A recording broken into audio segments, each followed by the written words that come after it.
Legendary Jamaican reggae drummer and producer Sly Dunbar has passed away at the age of 73. Sly Dunbar was one half of the iconic rhythm duo Sly and Robbie, a partnership that helped shape reggae, dancehall, and global music for decades. Alongside bassist Robbie Shakespeare, Sly created some of the most recognizable rhythms in music history. According to reports, Sly was found unresponsive at his home on January 26, 2026. Tributes have been pouring in from across the music world, honoring a man whose sound influenced generations. Sly Dunbar wasn't just a drummer, he was a musical architect. His work powered classic records for artists like Black Uhuru, Grace Jones, Peter Tosh, and countless others. His drums helped reggae travel from Kingston to the world, blending roots, dancehall, and electronic elements long before it became common.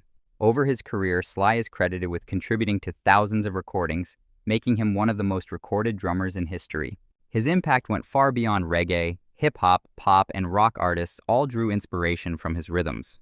With the passing of both Sly Dunbar and Robbie Shakespeare, reggae has lost two pillars, but their legacy lives on in every drum pattern, every bass line, and every artist they inspired. If Sly Dunbar's music ever moved you, inspired you, or shaped your love for reggae, like this video, subscribe, and hit the notification bell so you don't miss more stories celebrating reggae legends and culture. Like, subscribe on Sonic Snap.